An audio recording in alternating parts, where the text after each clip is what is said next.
Look carefully at this position. White is totally winning. They've taken black's queen. They have an advantage of 4.3 according to Stockfish. But now I'm going to fast forward to the end of this game, and I want you to look carefully at the position. Ready? Black checkmates white with the rook on c1. How does this happen? How did white go from a completely winning position to a losing position? This was a game sent to me by one of my students in Chess Vibes Academy. They played the trap called the Tennison Gambit, which is what I teach in there. They played it perfectly. They've got everything that they wanted out of the opening. Black fell right into the trap. They had this totally winning position, but they didn't win the game. How did that happen? That's what we're talking about in this video. I've got 4 reasons why I think this happens. I'm going to tell them to you right now.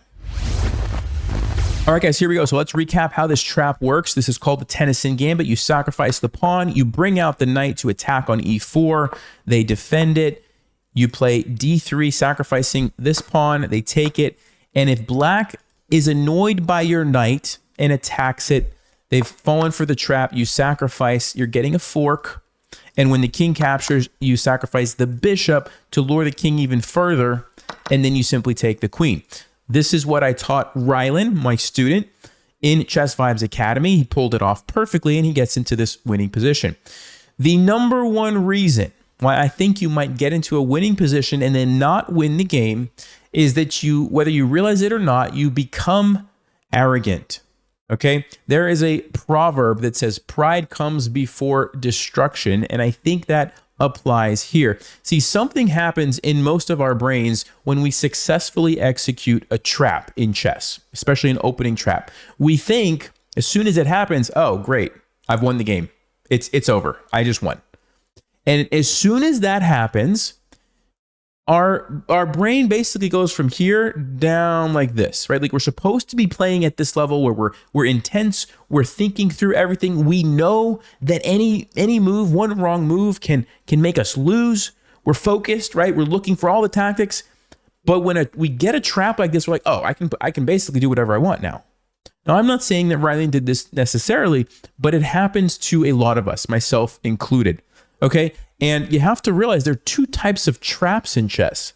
There's the trap that leads to a checkmate. Game is literally just over. And then there's a trap that leads to a good position, but it's not over. And that is what we see here. Yes, you won black's queen. Fantastic. But they still have 2 pieces for it, and there's still a lot of game left to be played. So I think the solution to this is do not let your guard down no matter how good your position is, right? Never let off the gas. Keep your foot on the pedal. Keep trying to find the best moves possible. You have to remember, it only took 1 move for your opponent to fall for the trap. It might only take 1 move for you to give it right back, okay? So please don't let up. That's the first tip. All right, so let's go forward with what happened in this game before we get to point number 2. So black played bishop to f5, and I think Rylan mixed up the move order here in the opening. So in Chess Vibes Academy, I created a special video where members could watch and learn this opening. And in that video, I showed them what happens after black plays knight to c6, attacking the queen. And I said, do not take this free pawn, because it's a poison pawn. Your queen now gets trapped after e5. Notice the queen has nowhere to go. It is totally trapped. And next move, black is going to go here and take your queen. So in the video, I said, if this happens, you can't take the pawn. You have to just come all the way back, right? You come all the way back, the game goes on, and you're playing from there, right? So what happened in Rylan's game is bishop f5, and he played queen d1. I think he mixed up the moves in his mind. He thought, oh yeah, Nelson said go back, okay. But actually, this is a totally different position. If you guys would like to pause, why is moving the queen back a big mistake in this position? Well, if you had a chance to look at that, it's because of the pin here and the pin here. So right now, the queen is actually extremely powerful on the back rank, because if black ever tries to move this knight, I'm going to simply take the rook for free. And if black ever tries to move this bishop, I'm going to take this rook for free. So we kind of have this double pin going on, which is essentially tying up almost all of black's major pieces, right? 4 out of their 6 pieces are being tied up by the queen. And so if white just leave the queen there, play something like knight c3, play something like castles, bring out your bishop, like any other move, just leave the queen there. It is so powerful. I think Rylan would have easily won this game. And so you have to be really careful with the move order of opening lines that you learn. Really try to think through why. Why, in the other line that I showed, why did I say don't take the pawn and come back? Well, it's because your queen was under attack. You had to move it somewhere. And if you move it here, your queen is going to get trapped. So you really want to remember the reasons. That's why we bring our queen to d1. But in this case, we have a totally different position, and the pins were very, very powerful. Okay, let's keep going. So he goes back, knight c6, he castles, that's a good move. The rook comes over and attacks the queen. And here, he plays a subtle inaccuracy. Okay, better was to go to queen to f3, so you have options to attack the king. But queen e2 kind of walks into knight to d4. And now he has a little bit of a problem because the queen's under attack and the knight's coming into c2. He goes here, capture, he takes, which attacks the rook. The rook comes up, he goes check, the king moves. And right here brings me to point number 2 on why you lose games that you should win. And it has to do with the fact that there is a game within the game when you play chess. Now, if that sounds cryptic or confusing, just bear with me, okay? This is really, really important. So when you play chess, it's one game, right? Somebody wins, somebody loses the entire game. But within that game, there are actually these little moments that happen that's kind of like its own game. And sometimes people win and sometimes people lose. So if I were to back up, in the opening, we had this game where Rylan was trying to play this trap, and his opponent was trying to basically not fall for it. They didn't know that, but they essentially lost the game within the game. They played h6, the bad move. They fell for the trap, and Rylan won that particular game within the game, got the queen. They have a great position. Cool. But guess what? There's more games within the game, and that's what we're seeing. Let me jump ahead to where I was just at right here. So what is the game within the game? I'm going to explain it to you, and then I'm going to see if you guys can figure out how to solve it. So here's the game within the game. Black is trying to take this rook in the corner, and they're trying to essentially get a free rook. Just take the rook, save the knight at some point after, a free rook, 5 points. That's a big deal. The question I have for you guys, is there any way that Rylan can get something else better? So instead of just losing a rook, can they get something out of it so that it's not just a rook? What do you guys think? All right, if you had a chance to think through that, here is what I was hoping that you would see. The move knight to a3. Now, what are we trying to accomplish? Well, let me show you. If they take our rook, let's say we bring our bishop out, and black says, okay, I don't want to lose my knight. I'll just move it out. And this is just a trade. So I'm fine. I got the rook for free, right? Wrong. Queen to b3 check is a fork. And after they block the check, we now take. They take, we take. What happened?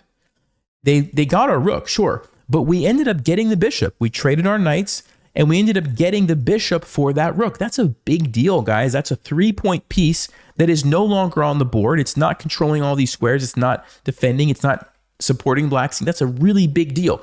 It's a game within the game. And we found a way by playing knight to a3 to get that piece. Okay? So let me go back and show you what happened in the actual game. Rylan played the move bishop e3. Seems like not a bad move, but he didn't solve the problem of how do I get something in return for that losing that rook. Black was able to take it. Now he brought his knight out, and guess what? The knight just goes back to c2, and he just lost a rook for free, and this bishop is still on the board, causing all kinds of problems. And you can see how now Stockfish says it's an advantage for black. Guys, this is really, really important. When you play against a really strong player, you think about a grandmaster like Magnus Carlsen or someone like that, they are going to be able to not only recognize when there are these moments, these games within the game that happen, they're going to be solving them almost all the time correctly, right? And that is what I think separates a really strong player from maybe a not so strong player. You might not even recognize that there's something going on, or even if you do recognize it, like maybe, Rylan recognized like, okay, yeah, this is bad. I'm about to lose my rook. Can I get something in return? You might not see the solution. And this is complicated, I will say. This is not an easy solution to see. So don't feel bad if you didn't see this. But this is what separates the really good chess players from the okay players, right? And so I hope that makes sense. I think that's a critical point to understand. Going back to the trap at the opening, that was one game within a game moment that, yes, white won, but now he's losing this one. And by doing that, you're allowing black to climb back into the game. Okay, I hope you guys understand that's a really, really important point. All right, so let's keep going with the game. So bishop e3 was played, lost the rook, developed the knight, and the knight saved itself. He takes a pawn. Black plays e6, queen f3, bishop comes out. He plays h3, bishop c7, bishop c5, b6, bishop e3. The rook comes over, and right here brings me to principle number 3. You forget the fundamentals. You forget the fundamentals. So right at this moment, I want to talk about what are the fundamentals of chess. Well, you control the center. You develop your pieces quickly. You try to activate your pieces as best you can. But one of the principles is bring your rooks to the center of the board or to an open file. So when I look at white's position, I see this rook on f1 and I think to myself, yeah, that rook is not very good, is it? It's not really doing much. It's just kind of sitting there. I see black's rooks and I'm like, wow, these things are amazing. Look at this, controlling this file. It's a very strong battery. Okay, what should we do about it? Well, we should figure out something, right? The fundamentals would tell me play rook d1. At least trade off one of these pairs of rooks so that this battery is not as strong. And the rook that wasn't really doing anything gets traded for a powerful piece. That would have been a great move. Is black still winning the position? Sure, but at least white has made a positive trade. Something that keeps them in the game and I think gives them better chances to win. What happened in the game instead, knight to b5, right? Not really following the fundamentals. Instead of fixing and finishing his development and getting that last rook into the game, he's going off and attacking something, but it's not really a good threat, right? And that's where it kind of starts to fall apart here. Bishop to e5. Black's best move was actually bishop to e4.